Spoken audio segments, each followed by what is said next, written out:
सबसे ऊंचा था वो है और रहेगा,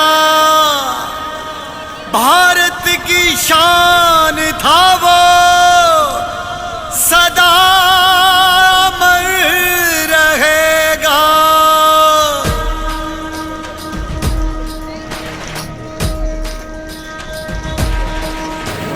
सबसे ऊंचा है सबसे शानदार, लोह पुरुष है हमारा सरदार।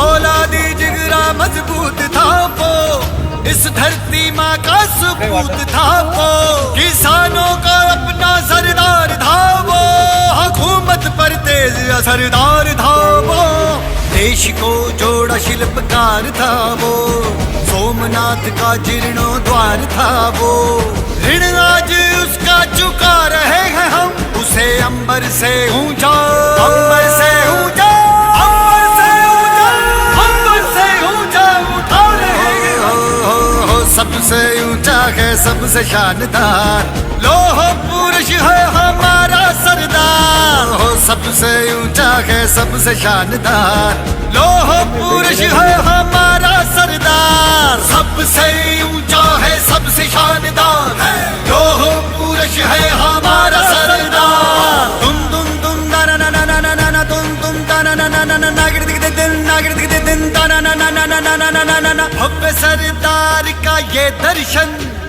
हर सदी में हमें पाना है, देशभक्ति और साहस का बल हर पीढ़ी को समझाना है। मां नर्मदा के तट से हाँ अभी और इसी पल से एकता का संदेशा हम सबको हाँ हर दिल तक पहुंचाना है। टुकड़ों में अपना बटेंगे, एक साथ हम सब रहेंगे, एक भारत श्रेष्ठ भारत बना के एक सुर में कहेंगे। भारत माता की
किसान का बेटा था वो दृढ़ता का भंडार। सरदार। वल्लभ भाई पटेल नाम कहलाता था सरदार। कृषक कार्मिक जनगण से था उसको प्यार अपार। अखिल देश ने उसे रहनुमा किया था स्वीकार। गांधी बापू का शिष्य, सत्य अहिंसा का अवतार, किंतु एक भारत करने को धर लेता हथियार। लौह पुरुष संबोधन था वो लोहे की दीवार। तेज पुंज तुम, शक्तिपीठ तुम, बल का सागर अपरंपार। ऋणी देश का नम्र नमन तुम स्वीकारो सरदार।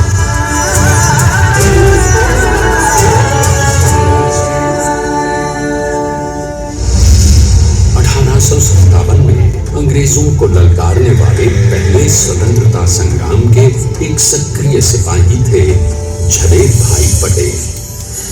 करमसद गांव के इस बहादुर देशभक्त किसान और उनकी पत्नी लाडबाई के 5 बेटों और 1 बेटी में से चौथे पुत्र थे वल्लभ भाई। बालक वल्लभ ने करमसद के बाद नडियाद से अपनी हाई स्कूल की शिक्षा पूरी की। फिर 13 साल की उम्र में उनकी शादी भी हो गई छोटी सी झवेर बाई से। 2 बच्चों, बेटी मणिबेन और बेटे ताया भाई को जन्म देने के बाद झवेर बाई असमय ही चल बसी। सदी बदलने और 20वीं सदी आने पर उनका जीवन भी एक चमत्कार की तरह बदला। लीडर का इम्तिहान पास करके वो वकालत करने लगे। पहले गोधरा, फिर आनंद और उसके बाद अहमदाबाद में। मगर जल्द ही वकालत छोड़कर वो बैरिस्टर बनने की इच्छा से इंग्लैंड चले गए। लंदन में बैरिस्ट्री में अव्वल आने और वजीफा जीतने वाले वो अनोखे भारतीय थे। अब तो अहमदाबाद की वरिष्ठ अदालत में बैरिस्टर पटेल की जिरह और जीतों की धूम मच गई।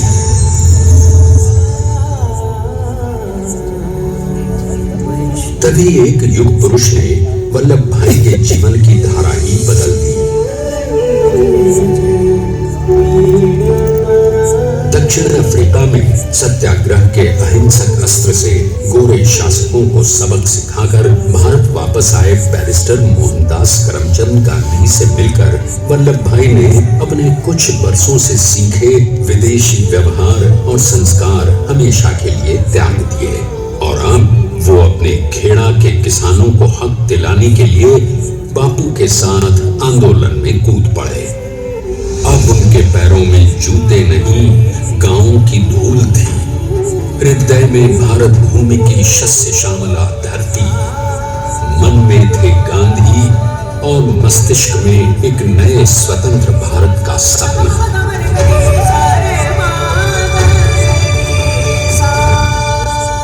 तभी बारडोली के मजबूर मजलूम किसानों की यातना का समाचार उनके पास पहुंचा। तुरंत वल्लभ भाई वहां पहुंचे और यूं शुरू हुआ भारत का सबसे बड़ा और सफल किसान आंदोलन बारडोली। वल्लभ भाई ने बारडोली के 87,000 किसानों को ऐसा अटल अडिग अचल मनोबल दिया कि अंग्रेजी सरकार हिल गई और 1 बरस के बाद उनका लगान माफ कर दिया गया। अब तो पूरे देश में लोग वल्लभ भाई के नाम की कस्में खाने लगे। स्वयं महात्मा गांधी ने कहा, अब वल्लभ भाई मेरे शिष्य या साथी नहीं, सारे देश के सरदार हैं और देश को मिल गया एक अनोखा असरदार सरदार।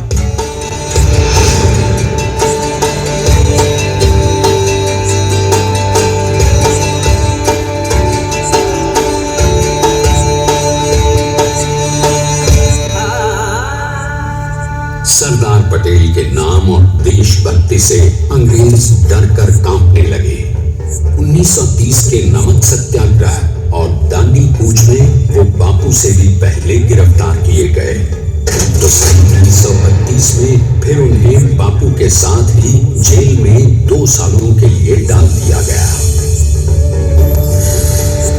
मगर आजादी के दीवानों को, स्वतंत्रता के परवानों को कौन गिरफ्तार कर पाया है?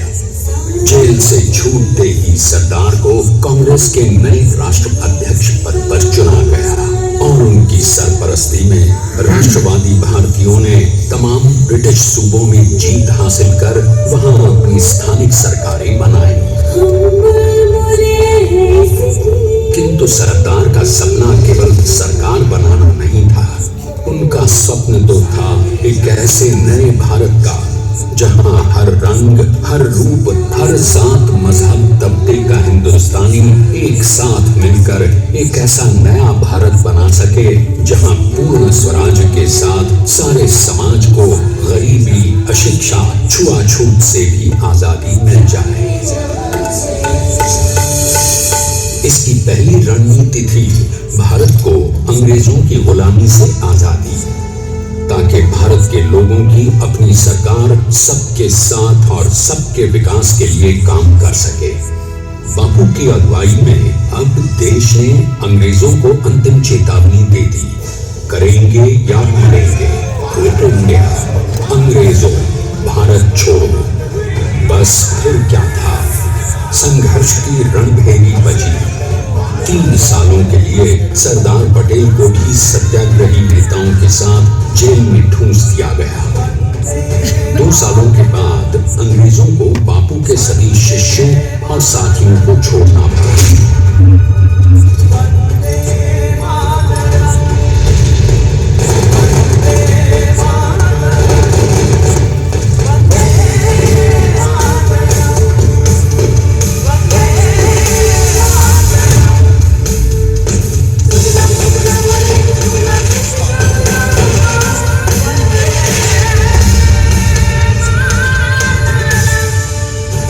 स्वतंत्रता के स्वप्न के सच होने के साथ अब सरदार पर कई एक नई जिम्मेदारियां थीं। आने वाली आजादी की तैयारी और एक नए भारत के लिए नए लोकतांत्रिक संविधान की संरचना। जैसा उनके साथी ने खुद कहा था, सरदार ने ही 6वीं हथौड़ी लेकर एक नए भारत को उकेरा है।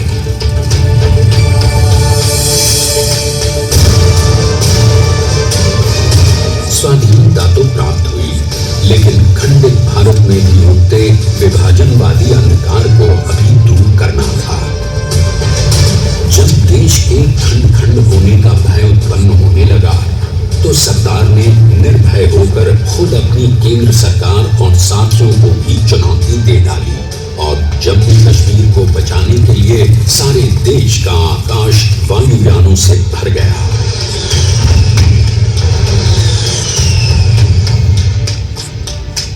और फिर हैदराबाद और जूनागढ़ के भारत में विलयीकरण को पाकिस्तान से चुनौती मिली। सरदार चाहते थे कि देश की 1 इंच धरती अब और विभाजित नहीं होनी चाहिए। नए भारत को एक करने के लिए समझा बुझाकर, मनाकर 565 रियासतों को सरदार ने अपनी सूझबूझ, सदाशयिता, संबल से एक नए स्वतंत्र भारत का अभिन्न अंग बना दिया।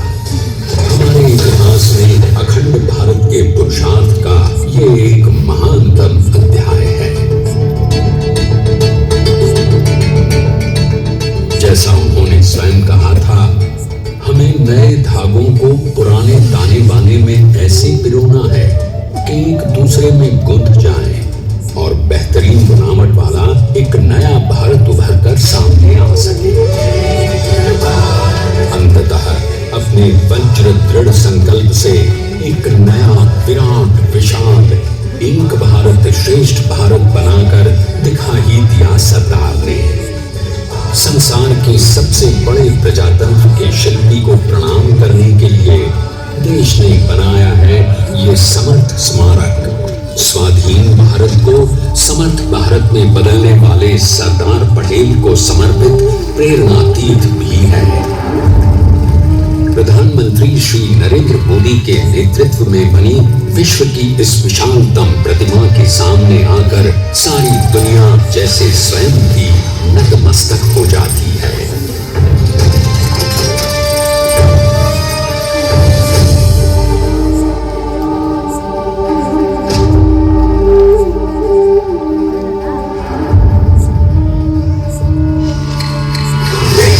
बना गया वो अमित अटल, हरा सका उसे न कोई शत्रु दल। चट्टान के समान सा पुरुष प्रबल, पटेल तो स्वदेश का सम्मान है, पटेल तो स्वदेश का सम्मान है, पटेल तो स्वदेश का सम्मान है, पटेल तो स्वदेश का सम्मान है।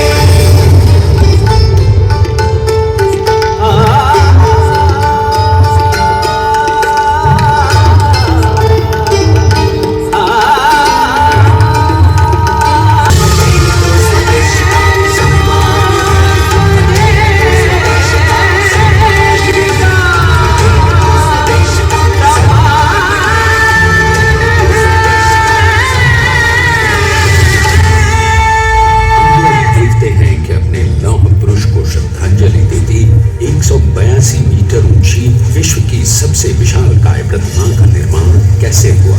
150 से ज्यादा इंजीनियर्स, 4500 से ज्यादा स्किल फोर्स और कई लाख मानवविद। हम गर्व से कह सकते हैं कि कुल मिलाकर स्टैच्यू ऑफ यूनिटी के निर्माण में 95% मानव सामान, मजदूर, इंजीनियर्स और एक्सपर्ट्स थे भारतीय। जानते हैं कि 182 मीटर ऊंची इस भव्य प्रतिमा को बनाने में कितना समय लगा। डिजाइन के लिए 12 महीने और निर्माण के लिए 34 महीने, यानी कुल मिलाकर केवल 46 महीने।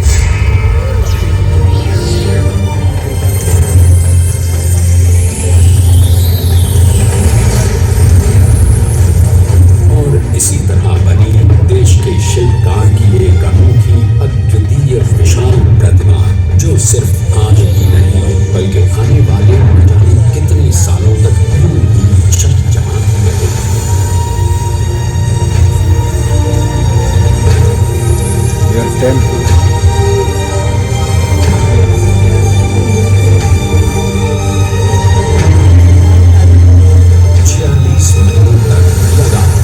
बिना रुके एकजुट होकर न जाने कितनों ने परिश्रम किया और उनका साथ दिया भारत की 125 करोड़ जनता। और तभी मुमकिन हो पाया एक ऐतिहासिक निर्माण जो आज कहलाता है भारत की नई पहचान। स्टैच्यू ऑफ यूनिटी, विश्व की सबसे ऊंची प्रतिमा।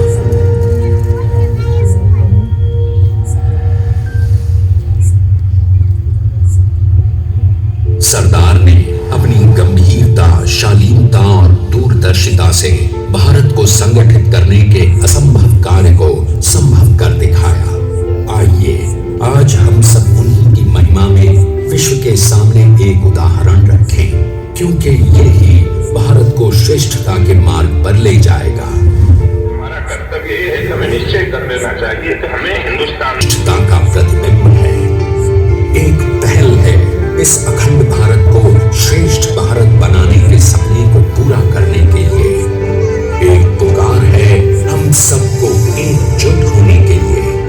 एक आंदोलन है भारत को सबसे आगे ले जाने के लिए, श्रेष्ठ बनाने के लिए।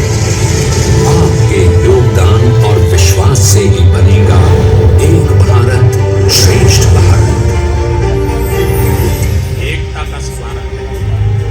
एकता का संदेश है कि भाषा अनेक, भाव एक, राज्य अनेक, राष्ट्र एक, पंथ अनेक, लक्ष्य एक, बोली अनेक, स्वर एक, रंग अनेक,